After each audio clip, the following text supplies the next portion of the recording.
Hi everyone, good morning. চলে এলাম আবার একটা নতুন ব্লগ নিয়ে। ব্রেকফাস্ট দিয়েই শুরু করছি ব্লগটা। তো আজকে ব্রেকফাস্টে আছে লাউ চিংড়ি, রুটি আর টক দই। তোমাদের মিনি ব্লগে বলেছিলাম যে আমার কদিন ধরে শরীরটা খুব খারাপ যাচ্ছে, সেই জন্য কোনো ব্লগ আপলোড করতে পারছিলাম না। তো আজকে তোমাদের সাথে শেয়ার করব যে আমার কি সমস্যা হচ্ছে। তোমাদের একটা ব্লগে দেখিয়েছিলাম স্বাদের আগে আমি ব্লাড টেস্ট করেছিলাম। তো সেই ব্লাড টেস্টে আমার সুগারটা একটু বেশি এসেছে। তো ডাক্তার বলেছে প্রেগনেন্সিতে নাকি সুগারটা অনেকেরই আসে, আফটার ডেলিভারি এটা কমেও যায়। সুগারের জন্য মেডিসিনও দিয়েছে, আর তার সাথে বলেছে খাওয়া দাওয়াটা একটু ঠিক করতে, একদমই মিষ্টি কিছু খেতে না। আমি তো কদিন ধরে প্রচণ্ড আম খেয়েছি, আম খাওয়াটা একদমই বন্ধ, মিষ্টিটাও খাওয়া বন্ধ। আর বলেছে প্রত্যেক দিনই 3খানা মিলের পরে একটুখানি হাঁটতে, এসবগুলো করলেই সুগারটা কন্ট্রোল হয়ে যাবে। আর প্রত্যেক দিনের খাবারে একটুখানি টক দই অ্যাড করেছি। তো এইসব কিছু করার পরে 2 সপ্তাহ পরে আবার ব্লাড টেস্ট করিয়েছি। করানোর পরে দেখা গেছে আমার সুগার একদম নর্মাল হয়ে গেছে, কিন্তু তাও মিষ্টিটা এখন খেতে বারণ করেছে। তো এই তো একটা সমস্যা ছিল, এই সমস্যাটা গেছে। তারপরে আমার যে সমস্যাটা হচ্ছিল, আমার লোয়ার পোর্শন প্রচণ্ড ব্যথা, মানে কোমরের নিচ থেকে থাই দিয়ে পা দিয়ে খুব ব্যথা, আর সবসময় একটু যন্ত্রণা করে।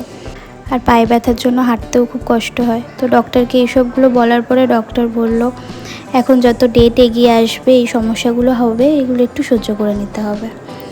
তো এখন কদিন ধরে মোটামুটি ঠিকঠাকই আছি। তো তোমাদের সাথে কথা বলতে বলতে দেখো ব্রেকফাস্টটা কমপ্লিট হয়ে গেল। তো আজকে একটু স্কিন কেয়ার করবো ভাবছি। তো এখানে একটা ফেস স্ক্রাব বানিয়েছি, কিছুই দিইনি, এর মধ্যে একটু দুধ আর চালের গুঁড়ি দিয়েছি। স্নান সেরে লাঞ্চে বসে পড়েছি। তো আজকে লাঞ্চে অনেক কিছুই আছে। ফার্স্টে যেটা দিয়ে শুরু করলাম সেটা হচ্ছে লাল শাক, তারপরে এখানে আছে একটু সজনে পাতা ভাজা। এই সজনে পাতা ভাজাটা আমাকে শ্বশুরবাড়ির থেকে পাঠিয়েছে। তো আজকে দুপুরে স্পেশাল মেনু হচ্ছে মাটন। আজকে কিন্তু অনেক দিন বাদে আমাদের বাড়িতে মাটন হয়েছে, আর মাটনটা মা জাস্ট অসাধারণ রেঁধেছিল। তো এই ছিল আজকে আমাদের দুপুরের মেনু। তো চলো আমি খাওয়াটা কমপ্লিট করে নিই, তারপরে তোমাদের সাথে আবার কথা বলছি। দুপুরে খাওয়া দাওয়ার পর একটা জমিয়ে ভাত ঘুম দিয়েছি। তো এখন সন্ধে হয়ে গেছে, আর আমি বসেছি একটু আলমারিটা গোছাতে। অনেক দিন ধরে আলমারিটা অগোছালো হয়েছিল, গোছানো হয় না। আর সাথে যেসব গিফটগুলো পেয়েছিলাম সেগুলোও অগোছালো হয়েছিল, সেগুলোকেও একটু গুছিয়ে রেখেছি। আর এখন মাঝে মাঝে শরীরটা এতটা খারাপ হয়ে যায় যে এগুলো করতে ইচ্ছা করে না। তো আজকে যখন দেখছি শরীরটা একটু ভালো আছে, তো কাজগুলো এগিয়ে রাখি। আমার কাজ আমি যত এগিয়ে রাখবো আমার ততই ভালো।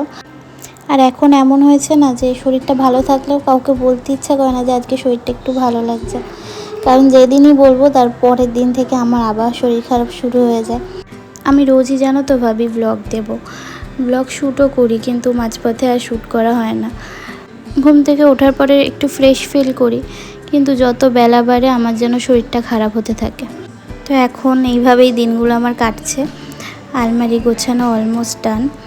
তো সাদে যা যা শাড়ি পেয়েছিলাম সেগুলো একদমই আলাদা করে রেখেছি এখানে, আর এগুলো আমার সব আগের শাড়ি। তো এবার রেস্টই একটু, আর আমার পুচকুটার সাথে আমি একটু সময় কাটাই। তো আজকের ব্লগটা আমি এই পর্যন্তই রাখলাম। ব্লগটা যদি ভালো লাগে অবশ্যই একটা লাইক করো, আর যারা নতুন দেখছো তারা কিন্তু অবশ্যই সাবস্ক্রাইব করে যাও। খুব তাড়াতাড়ি দেখা হবে আবার নেক্সট ব্লগে। সবাই সুস্থ থেকো, ভালো থেকো, আর সবাই প্রে করো যাতে আমিও সুস্থ থাকি, ভালো থাকি। তো চলো আজকের মতো ব্লগটা এইটুকুই। সবাই সুস্থ থেকো, ভালো থেকো।